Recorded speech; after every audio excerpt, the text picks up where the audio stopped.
Good evening, ladies and gentlemen. Welcome to tonight's program. I'm Niamh King. I'm the Vice President for Programs here at the Chicago Council on Global Affairs, and we're thrilled to welcome Gillian Tett back to the Council. You last saw her at our Chicago Forum on Global Cities in May, and if you missed her moderating a pretty amazing security panel, she did a tremendous job. It's on the website, chicagoforum.org. And she was also here in 2011 for the Global Economy series, talking about her book, Fool's Gold.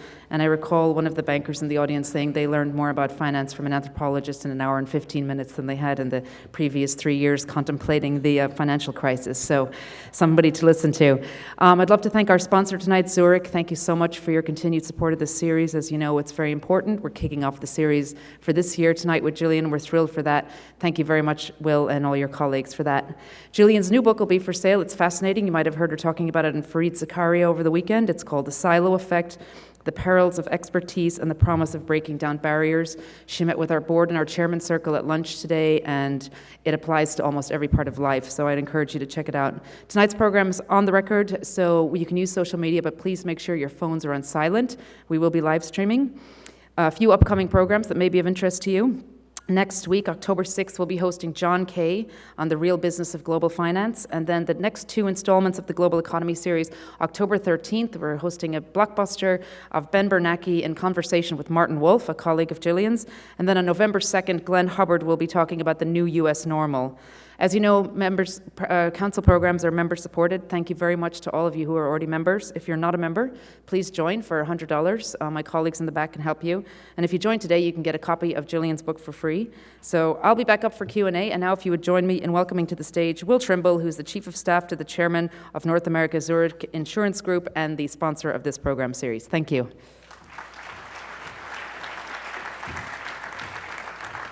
Thank you, Niamh, and good evening, ladies and gentlemen.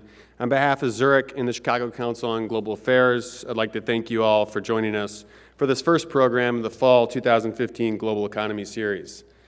Zurich is pleased to support this important ongoing series at the Chicago Council. Our organizations together recognize the need to lead discussion on the increased opportunities, the increased severity, frequency, and amplifications of risk throughout the global economy. Zurich Insurance is a global leader in managing risk. With more than a century of experience in North America, we help businesses understand and protect themselves from risks in this rapidly changing, interconnected world. While addressing those issues require a multi-stakeholder response, Zurich and the Council play a role in highlighting these pressure points. Last spring, we were delighted to host Berkeley economist Barry Eichengreen and former Governor of the Bank of England, Lord Mervyn King. Tonight, we are particularly delighted to welcome back Ms. Gillian Tett to discuss her perspectives on the benefits and drawbacks of specialization in the global economy, as well as lessons learned from the last financial crisis. As you know, a wide range of arguments have been proposed for why the last financial crisis occurred. Some analysts point to lax regulations, while others highlight risky behavior in the financial sector or attempts to avoid oversight.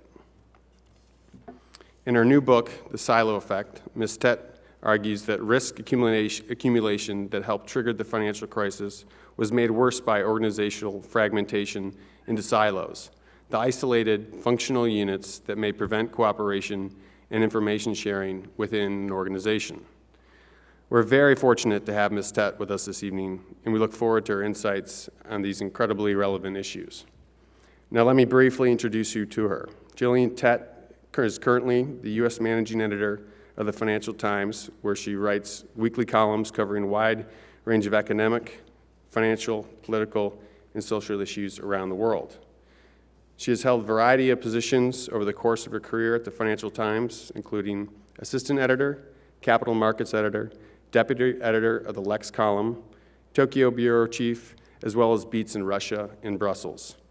Ms. Tett has a background in social anthropology and holds a PhD from Cambridge University, as well as she's received numerous accolades for her work. It goes without saying that we're excited about her career runway and her contributions in the future. So ladies and gentlemen, please join me in welcoming Ms. Gillian Tett.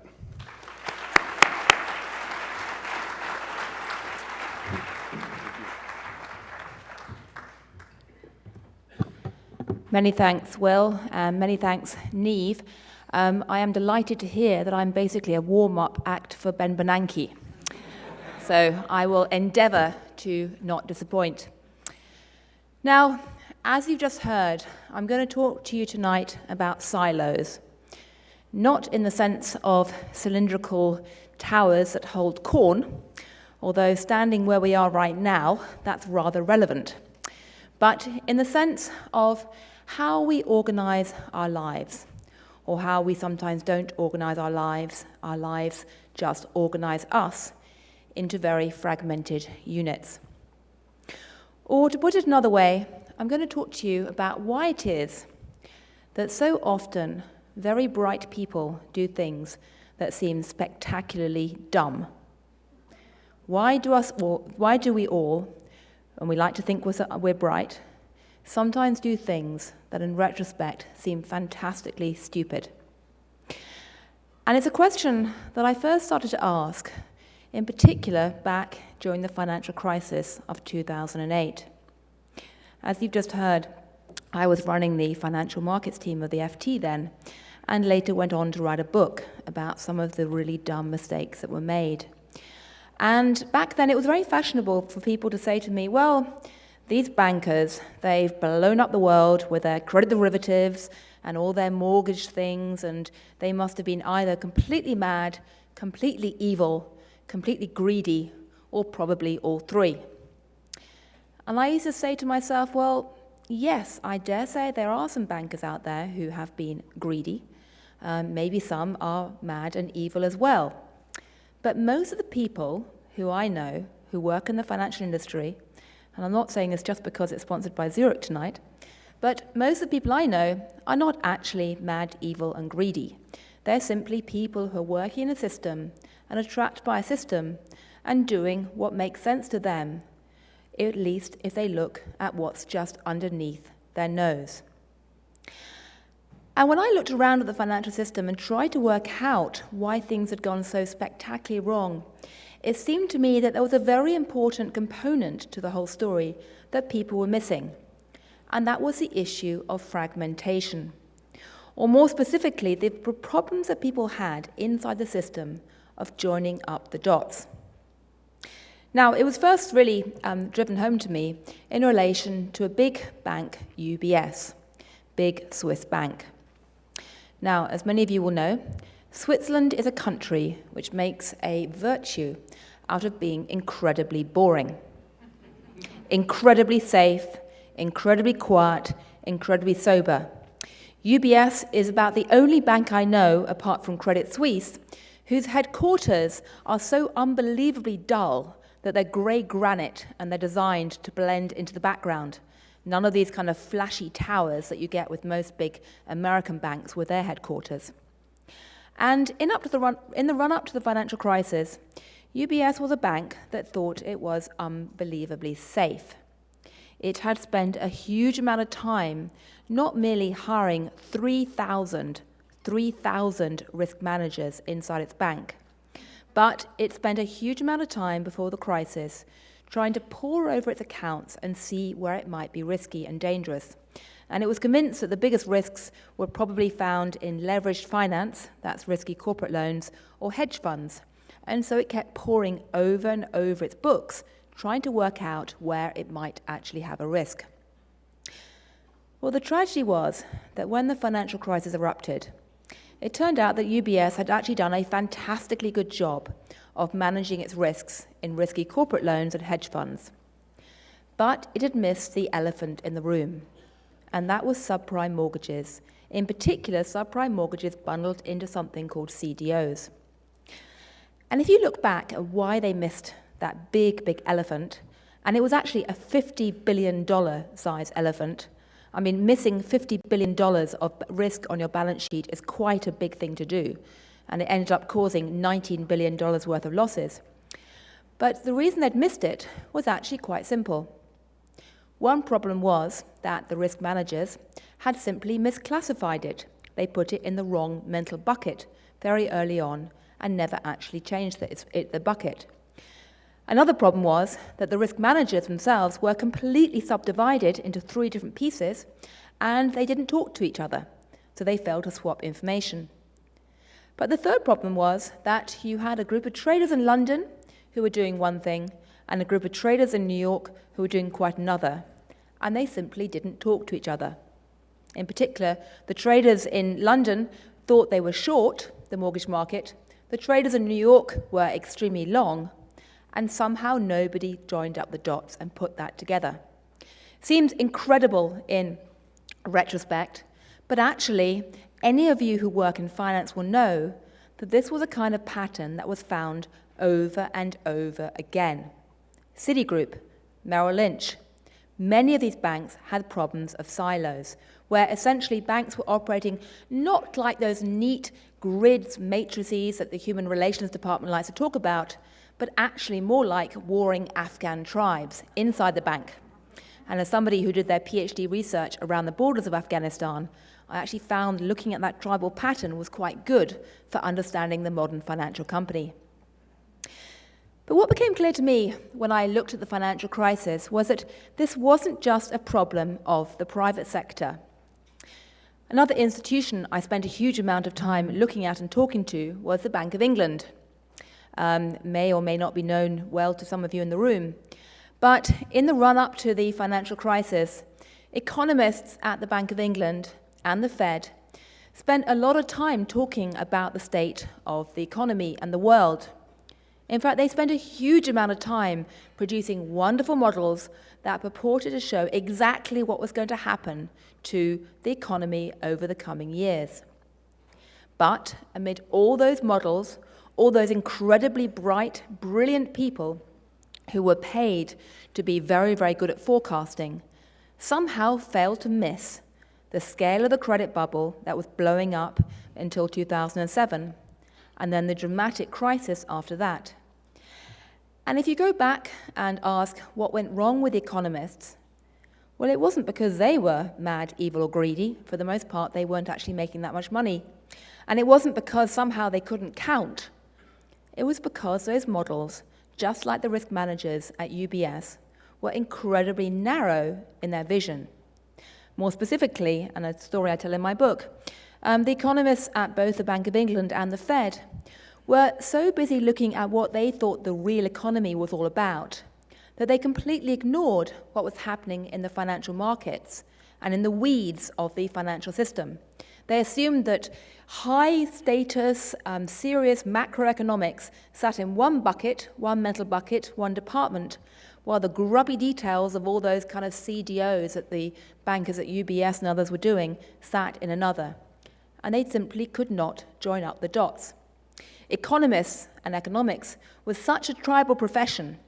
People were all trained in one vision, one view, that it was very, very hard for them to think outside the box, or even to notice that they were actually trapped in a box in the first place in terms of how they looked at the world.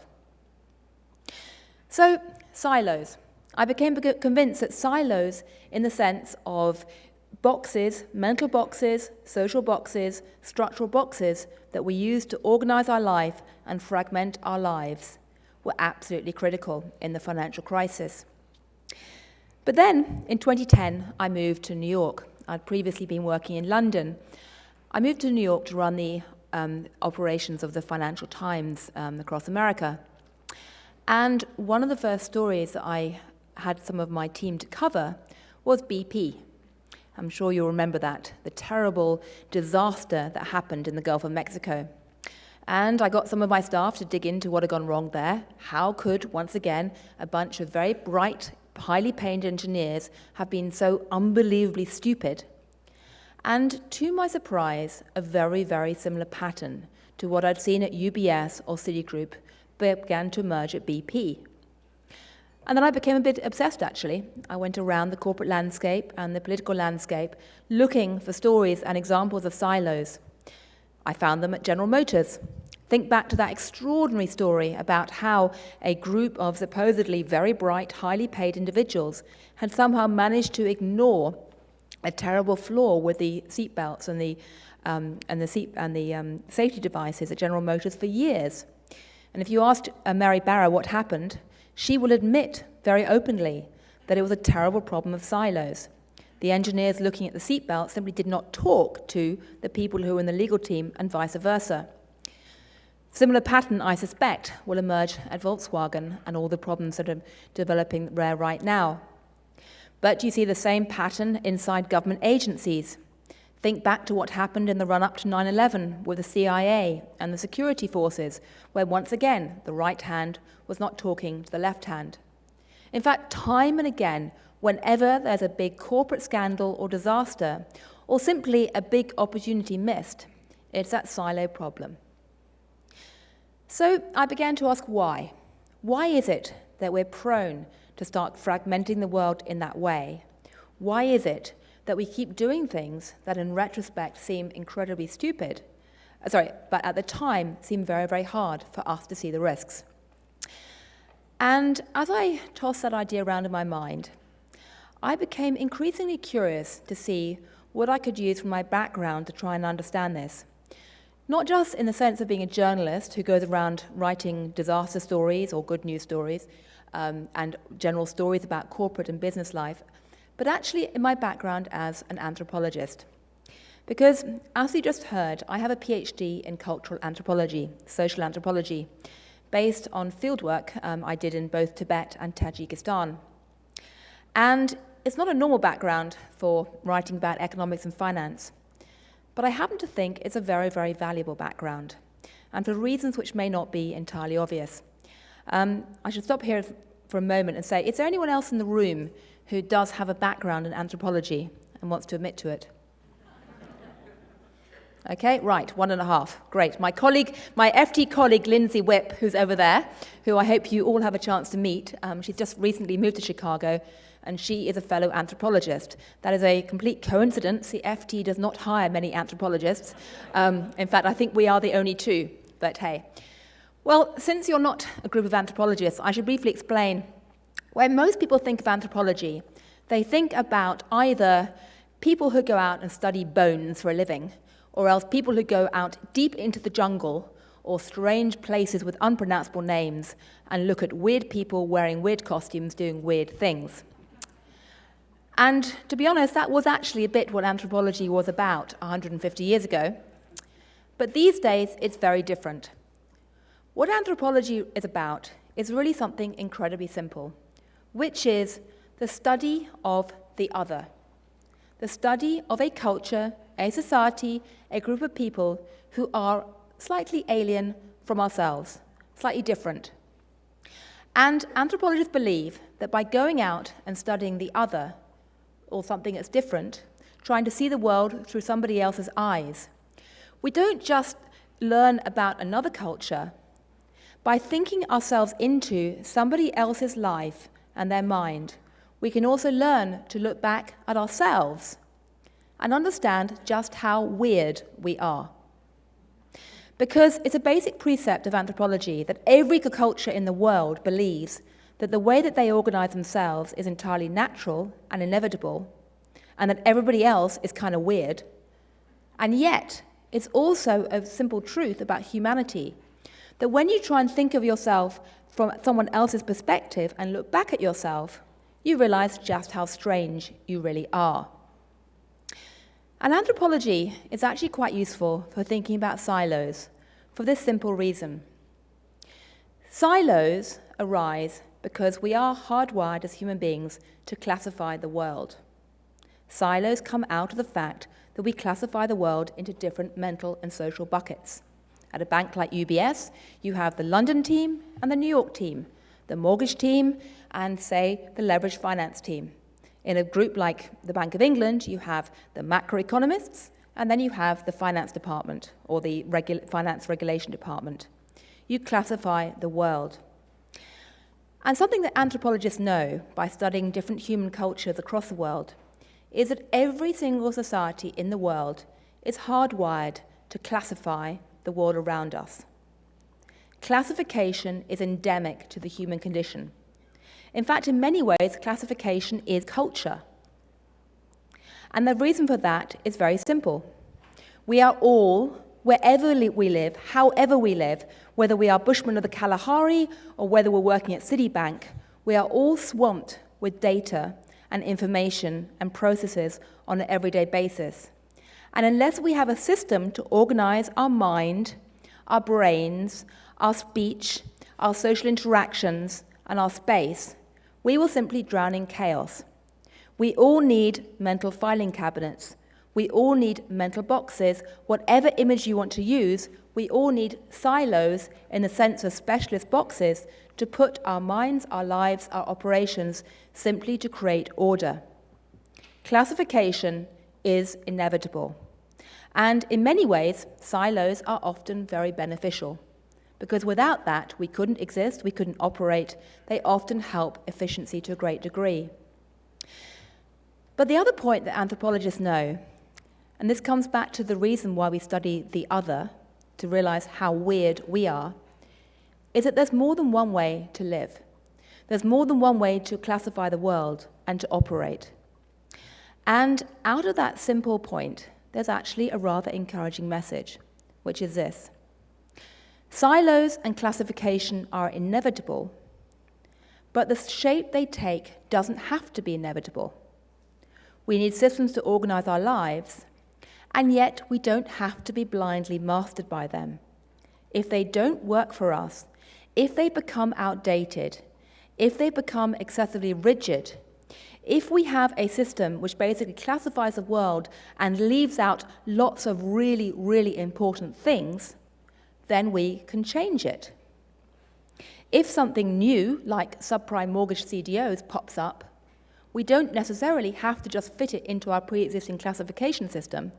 We can step back and actually ask ourselves, is the way we organize our surroundings suited to what is actually happening? Or are we simply creatures of our environment, blind slaves to whatever type of cultural system we actually inherited? Are we going to be mastered by our silos, or can we actually master them? And that sounds incredibly theoretical, and I dare say half of you have gone to sleep at this point and thought, well, anthropology, it all sounds rather weird and hippie. But when I thought about it, that simple lesson about stepping back from yourselves as an insider-outsider, borrowing some of the precepts of anthropology, is really one of the ways that we can actually learn to try and beat silos, or at least to make sure that we're not mastered by them. And if that sounds theoretical, what I realized was that when I looked for examples of companies and individuals that have actually tried to master their silos rather than be mastered by them, in many ways, that was what those people were doing, even if they didn't actually use the word anthropology. They were learning to become insider-outsiders and to step back from themselves and do something which most of us never do, which is say, how do we classify the world? And is that the best classification system that we can use? Let me give you an example. Who has ever been to Cleveland Clinic here in the room? Good. Well, I was actually hoping there'd be more of you since we are in the Midwest. But anyway, Cleveland Clinic, as many of you know, is a fantastic hospital. Very cutting edge, very sophisticated, very, very large. But also, in many ways, very experimental. And the reason is this. A few years ago, a rather pioneering cardiothoracic surgeon called Toby Cosgrove took charge. And he noticed that the way that Cleveland Clinic organized itself inside its hospital was based very much around the way that doctors organized themselves and doctors were trained. In particular, medicine for the last 150 years has been organized around the idea that there is a big distinction between surgeons and physicians, people who cut other people up for a living and people who don't. And that has been very rigid inside medicine for basically 2 centuries. And inside those different branches of people who cut people up and people who don't, there are all kinds of subdivisions depending on how you were trained. And if you walk into a hospital, generally speaking, you will find lots of departments based on that principle. And Toby Cosgrove said, well, is that the way that patients, human beings, actually experience medicine? Because the reality is that most of you do not go into a hospital and say, I'd like to see a cardiothoracic surgeon, or I'd like to see a cardiologist. You go in and say, My heart hurts. I've got a pain in my chest. My head isn't feeling weird. I've got a stomachache. Human beings don't actually divide the world up. They don't use the same mental map as doctors. So Cosgrove said, well, what happens if we were to try an experiment and turn the structure of Cleveland Clinic upside down? And instead of using a mental map based on the convenience of doctors and how they've been trained for the last 200 years, let's try and reorganize it around how patients, consumers, actually experience medicine. So, to cut a long story short, these days, if you go to Cleveland Clinic, you'll see a brain center, a brain institute, a heart institute, all kinds of structures which are trying to capture the way that human beings experience medicine, not how doctors are trained. And unsurprisingly, these days, Cleveland Clinic not only has some of the lowest healthcare costs in the country, partly because actually when you start trying to get different doctors to collaborate, guess what? They don't duplicate quite so many procedures. You also get a lot more innovation because a lot of medicine today actually is about jumping across the boundaries. But patient satisfaction has gone up dramatically. Cleveland Clinic has gone from being one of the lowest ranked hospitals in terms of patient satisfaction to one of the top. Take another example, very different field, which is Facebook. Facebook's a very interesting company because, as I'm sure many of you know, or at least either through your own experience or your kids' experience, it's really changed the way that people interact in the wider world. But what most people don't know is that Facebook has also tried to change the way its employees operate internally. Because Facebook knows that when you look across the technology landscape today, one of the biggest problems that's bedeviled a lot of tech companies is that they start off small and very creative and freewheeling, and they don't really have any silos, because it's kind of hard to have silos when there's 6 of you sitting around a computer in someone's garage, eating Chinese takeaway. I mean, you don't have silos in that situation. But when they get very big, they start to get very fragmented. And you get the kind of problems you've seen at Sony, at Microsoft, at Xerox, at many big companies. So Facebook said, well, what can we do to avoid becoming like Sony or Microsoft? I mean, for the Facebook staff, Microsoft is very much the kind of company they do not want to become. And so they said, well, we've noticed that when companies get big, they tend to fragment. And we need specialist units to write code. We need dedicated teams to get stuff done. We can't move fast and break things, as Mark Zuckerberg likes to say, unless we have little teams of empowered people who can sit around and be geeky and write whatever code is needed next. But we need to stop those teams from becoming little self-contained tribes who all want to compete and kill each other and essentially end up like Microsoft. I mean, apologies to anyone who works at Microsoft. I'm sure Microsoft has a very different view, but actually they to a certain extent agree with this picture. So what Facebook said was, let's create teams, dedicated teams, but let's work very, very hard to break down the boundaries of those teams and to make sure they don't harden. So it does things like move people around, incredibly obvious, but it moves people around and rotates them on a regular basis.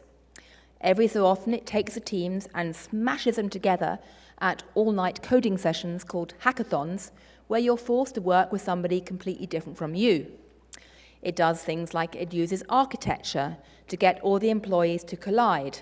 Some of it's a bit gimmicky. It puts supermarket doors on the sections separating different departments to make sure the doors always burst open when you walked across. And so, oops, that's either telling me, okay, that could be Microsoft. It has supermarket doors to keep people colliding. It does things like it has a general boot camp. Everyone joins Facebook at the same time, and they try to create social ties that ensures that people know other people in other departments. It bans anybody from ever referring to anybody else in another team by anything other than their Christian name. So you're not allowed to say, those idiots in Team 6, because that basically stereotypes people.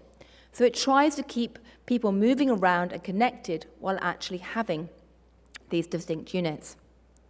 But you don't have to have a sort of management consultancy handbook to break down silos. Because to go back to my original point, the other thing we can all do in our lives, is try to make ourselves open to roaming, to traveling, to being curious, to trying to step into the shoes of the other and look back at ourselves to see where we're getting trapped by tunnel vision. And I'll finish with another short story, which is actually related to Chicago. And in some ways, it's a story that I find very encouraging. Not because it was a wild success story as such, but simply because it points to another way that we can all try and silo bust our lives and learn to think a bit like an anthropologist. And it refers to someone called Brett Goldstein, who I think may be here tonight. No, I think, yeah, okay, he's not. Well, in that case, you may meet him one day because he actually lives in Chicago. And Brett's somebody who spent the first part of his career not training, but working as a technology entrepreneur, working for Open Table here in Chicago, essentially doing what he says, making rich people find it easier to go to nice restaurants. In some ways, a very useful function. But 9/11 happened, and he suddenly had a road to Damascus experience and realized that he didn't want to spend the rest of his life just making it easier for people to go to restaurants. He wanted to do something meaningful. Since he'd been trained all his life as a tech entrepreneur and basically was very much in the computer science mold, most people around him assumed that doing something meaningful meant volunteering, taking meals to old people, giving money, etc., etc. But he had a very different idea. He suddenly decided he wanted to go and work for the Chicago police. Not an obvious step. If any of you have friends who want to go and work for the Chicago police, you may understand why Brett's family and his friends were pretty shocked, because it's a very different world. Brett had never even touched a gun at that point, didn't know how to shoot. But he went and enrolled for the Chicago Police Academy and went out on patrol, had a very, very tough time. I tell the story in my book. It was a huge culture shock. And most of his friends, as I say, thought he was completely mad and would only survive a few months. And yes, he went and worked on the South Side, and yes, he went out on patrol, and he did the whole thing. And he kept thinking, well, at some point, this doesn't really look like it makes sense. You know, I'll do public service for a few years. But he was also haunted by a wonderful line by Steve Jobs, which is that you can't really join up the dots of your life looking forward. It's only when you look back that you really learn to join up the dots of your life. And after a couple of years working out on patrol, Brett suddenly said, well, what would happen if I was to use some of my training in open table technology and computing power and apply it to the Chicago police? And one thing led to another, and he ended up working with a former superintendent to create a model which tried to forecast where murders were most likely to happen. It was a model that actually had quite a big impact for a period of time. The murder rate actually fell quite sharply. Tragically, it later became a casualty of political infighting, which is a story that I know is no stranger to many of you in Chicago or many other city centres. But that idea helped to spark a bigger discussion in many police departments. And these days, ironically enough, his little innovation is being used by other departments in places like Memphis, Tennessee, over in London, elsewhere. And the point of that story is that sometimes when we take risks and try and jump out of our silos, we don't necessarily change the world and have dramatic impact and necessarily, make things permanently, radically different, but we can have incredible results in terms of being more creative. I give a number of examples of my books where individuals have done this kind of thing. And so beating silos is not just about having a big vision to rewrite the world in terms of management consultancy. It's not just about trying to change the way that big companies are run. It's not just about trying to change public institutions, although heaven knows that needs to happen. It's also about us, about how we look at the world, about how we educate our kids, about how we use social media, how we interact in cyberspace. It's about whether we're going to be trapped by the tunnels that we inherit, that we're constantly seduced into, or whether we're going to have the courage to step back and say, is this the only way to look at the world? Could I try and walk in someone else's shoes? Could I try and think about how I arrange the mental maps in my own mind? Can I try and imagine another way of organizing our surroundings? And if so, would that not just help me to avoid some of the big risks, but could that actually make me more creative and innovative too? So, I'll stop there. I'm sure that many of you, well, I hope that many of you haven't seen too many silos in your own lives, but if you have, I hope I've implanted a few ideas about how to think about trying to address them. And in the meantime, I'm going to say best of luck to all of you in silo busting. So thank you.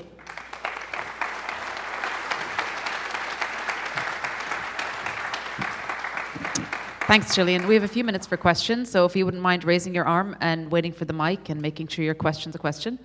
We'll start in the front here, please, with Phil Levy. Thank you. Thank you very much. That's very interesting. I wonder, is it an equivalent statement when you talk about silos and you give some of the examples within firms to say this is about the failure of CEOs? In the sense that you gave the example of a CEO who took this on frontally, but this is not a new concept that you have various divisions, but they all do report up to one place, and one might have thought that that was the job for which they were well compensated. Is that another way of making the same argument? Is that what you're saying?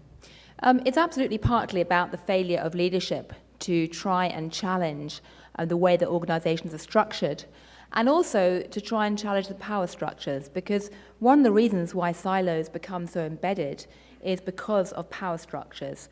Anyone in charge of a department wants to defend that department at all costs against others, quite naturally. And ironically, it's when you have a company which has been wildly successful that you have the greatest risks of silos developing, perhaps. I mean, Sony is one example of that. I'm sure that most of you in the room have had Walkman as kids. I don't know how many of you have ever asked yourself why it is that today we're not carrying digital Walkmans, but we're carrying iPods.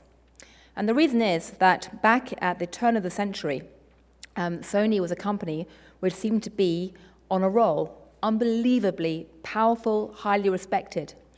And it had the Walkman product, which was absolutely the market dominant position. It had done what most products don't do, which is actually not just become well known as an item, but it had come to define an entire product category. We all talked about Walkman. And the reason why it then didn't go on to dominate the era of portable digital music is because it had been so successful in the run-up to the end of last century that the different departments inside Sony had become incredibly marred by silos. They were literally competing tribes.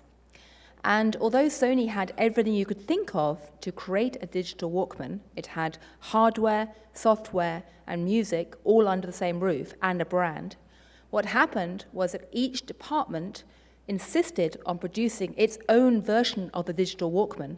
I mean, Sony actually came out and produced 3 different digital Walkmans at the same time, and they all cannibalized each other, that essentially it lost the battle. And its 3 products were all so weak that essentially they didn't sell. Consumers went, well, why? We're confused. Why are there so many of these products? And so it created empty space for Apple to come in with its single iPod and its very joined-up structure, which actually broke down a lot of the silos.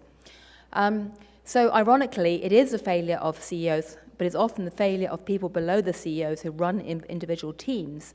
And even more ironically, it's when people are successful, they often have the least incentive to actually ask what it is about their structure, their mental map and social map, which isn't working.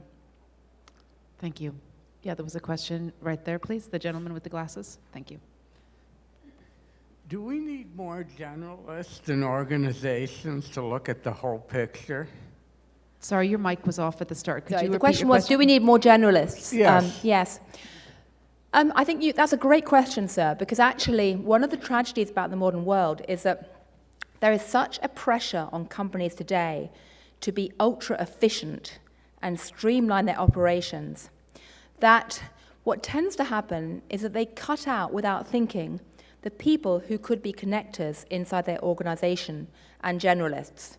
And by that I mean, if you look back at the history of banking or many large companies historically, 20, 30 years ago, it was quite common to rotate people around different departments as part of their training program to give them a broad view.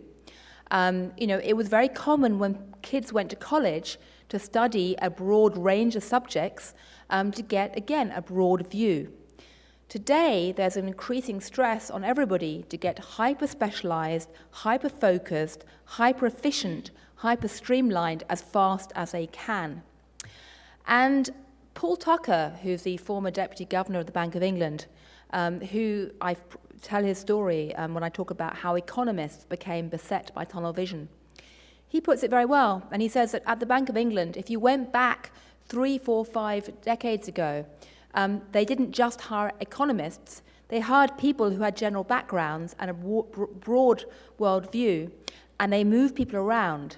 And he's convinced that what you need in any big institution like the Federal Reserve or the Bank of England, where you're dealing with these specialist technical departments, is to have a certain cadre of people, perhaps 10 to 15%, whose jobs are cultural translators, who literally are paid to go from department to department interpreting what's going on, to enable people to get a joined-up picture, and preferably to rotate people as well.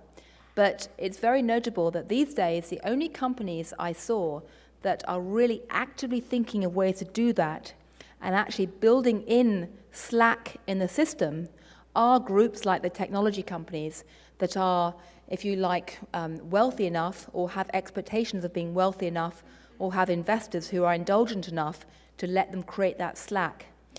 If you're a public company today, in most sectors, it's very hard for management to defend having slack in the system to enable those connectors to have and that generalist to occur without criticism. Thank you. Yeah, next question, please, right over here.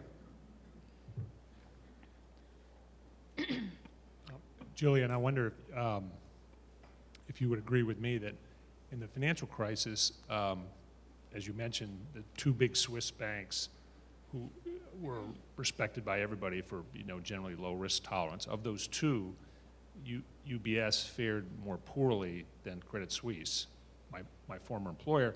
And I wonder if you might speculate as to whether that's because Credit Suisse at the time had a CEO who was both American, but maybe even more importantly was much more of a markets person, and that just was a better, that led to a better outcome than maybe whoever was running UBS at the time. Yeah, I think one of the reasons why Credit Suisse did better was partly because Brady Dugan, the CEO, had actually had a long experience in the markets of jumping across different sort of categories and stuff. He was a fixed income trader, but he'd been forced to reinvent himself several times. And he had quite a good sense of how mortgage securities did or did not work, and quite a broad vision. Another reason that's actually quite interesting, though, which is not widely known, is that Credit Suisse had a mortgage servicer company over in Utah. And because of that, it actually had something that many bankers who were operating in their own little sort of social silo did not have, which was some insight to what was actually happening on the ground in terms of whether people were paying back their loans or not. And one of the things as an anthropologist that I always found stunning about the financial crisis was that the people who were packaging mortgages for a living into new securities and derivatives might as well have lived in Pluto for all the connection they actually had to people who actually were borrowing the loans on the ground in these communities. And people at the Fed who were devising these wonderful models about how the economy was supposed to work, for the most part, had absolutely no idea what was happening on the ground. So when I spoke to Credit Suisse about why they thought they'd done better, it was partly because they were lucky enough to have this personality at the top who had a wider vision, and in particular was able to challenge the kind of mental buckets that people were putting different securities into.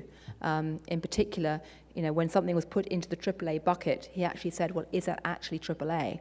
But it's also because they actually had, almost by chance, a window into what was happening on the ground in Utah.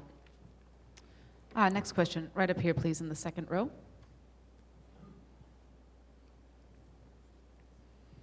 Thank you. Ms. Tett, if we apply your concept of silos as opposed to, it's interesting that when the crash occurred, the countries that had parliamentary systems of government came through it better. When you think about the parliamentary parties and everything, where they have to go back home and talk to their constituents, as opposed to having the specialization of a White House where they have to talk to each other, or those where you have a rigid constitution, so you get people who have a particular skill set work within that, as opposed to one where you're changing over, doing different jobs, having different cabinet posts and so forth. Was that form of resiliency, or the fact you can't have really a silo very much in a parliamentary system of government, is that an advantage? Well, I'm not convinced that holds entirely true if you compare the UK and the US, because actually the UK was pretty badly damaged by the financial crisis, and lots of banks inside did some really stupid things. What actually concerns me much more is what happened in the British Parliament and to a certain degree in Congress in the run-up to the crisis, which is that there was a complete, sort of, I'd say, lack of interest in terms of what was happening in the very specialist geeky silo, which was complex finance. And I remember being asked to go and talk to the British Parliament in early 2007 about risk and derivatives before the crisis. And the session was build insurance, risk, and derivatives. And there was a large collection of politicians there. And what they really wanted to talk about was auto insurance and why the companies wouldn't pay their clients when they had car crashes. There was a complete lack of interest in this kind of specialist, geeky world of CDOs, mortgage-backed securities. And in some ways, that's no surprise, because we are culturally trained to think that what happens in these specialist, geeky silos, is actually either too technical for us to understand, or too dull, or too boring, or too geeky, or whatever label you want to give to it. And that applies not just to journalists and voters, but also politicians too. But the reality is that what happens in those specialist, geeky silos often has the power to impact us all. We live in a system which is hyper-connected in terms of shocks being transmitted, and yet we have a tendency to fragment ourselves in a way which means we have no idea where the next shock's going to come from. And I say that because actually, the biggest problems are often not hidden because of a plot. They're hidden in plain sight because of how we define the world. And so the question that I keep asking myself is that just as politicians were incredibly uninterested in that geeky mortgage security silo before 2007, what else in our world today looks incredibly geeky that politicians keep ignoring, which actually could create big shocks for us all? Yes, next question, right here, please, in the third row.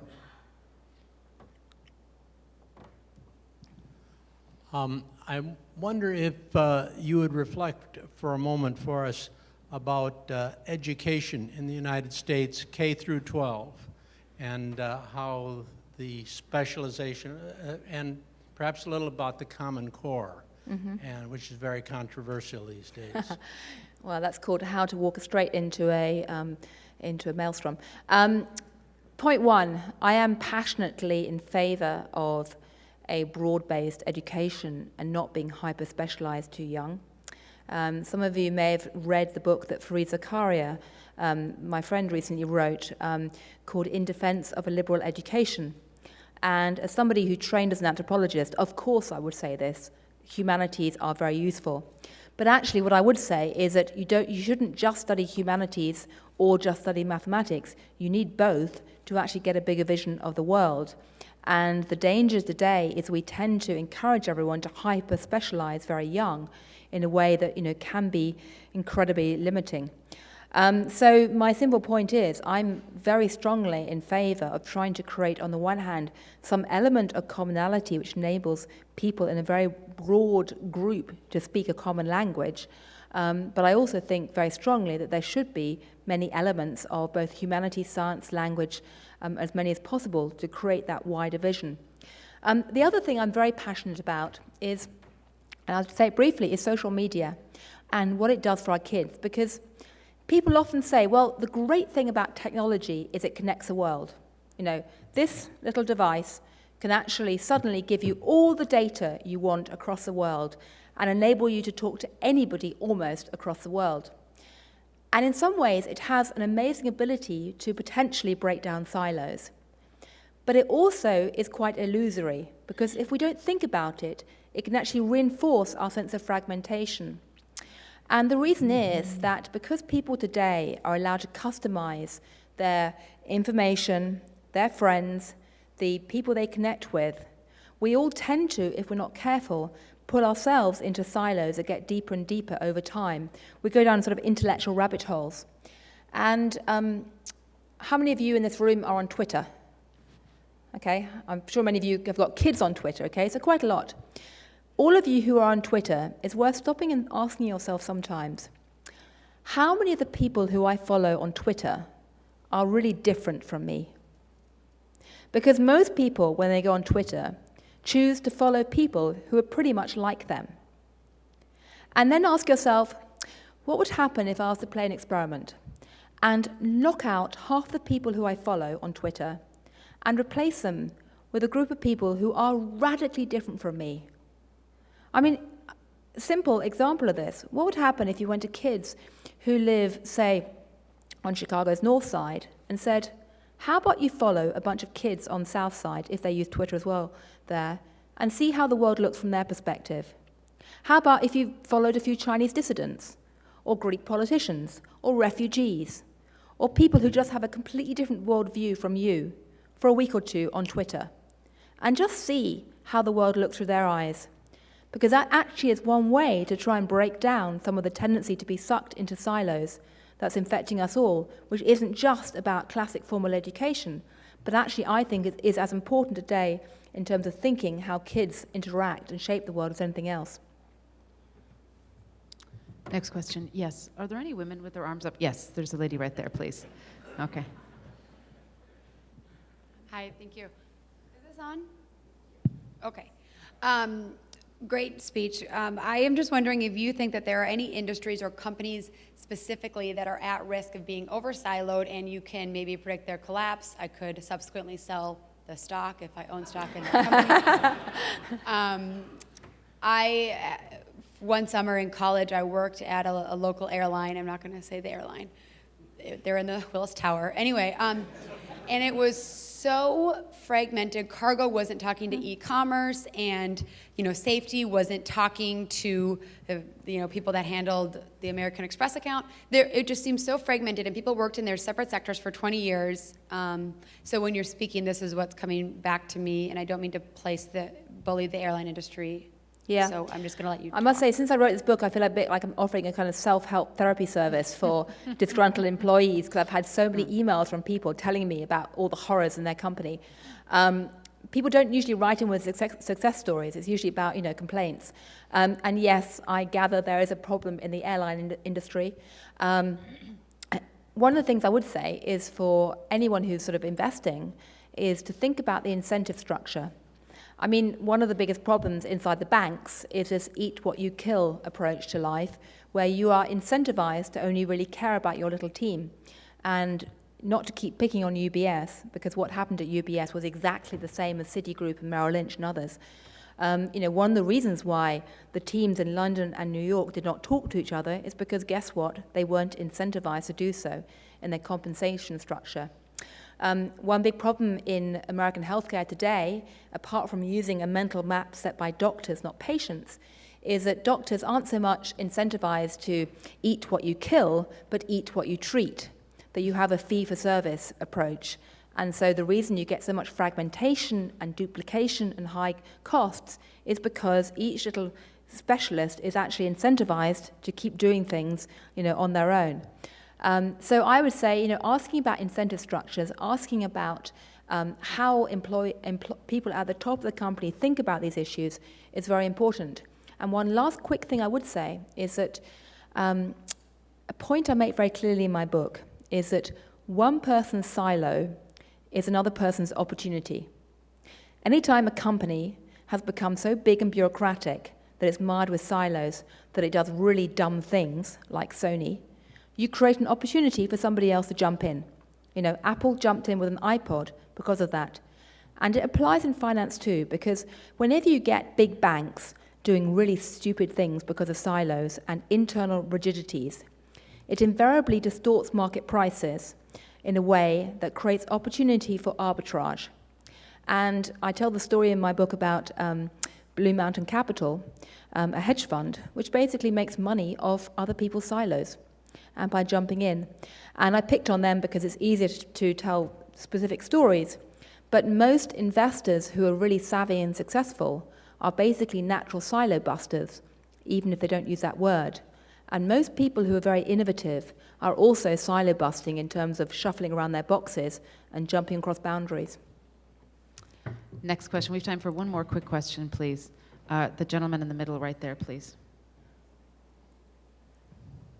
Thank you very much. I worked in the military for about 16 months in Iraq, so I can relate to your tribal example and your government example. And I now work in a management consulting company, the biggest in the world actually, so I can relate to that example as well.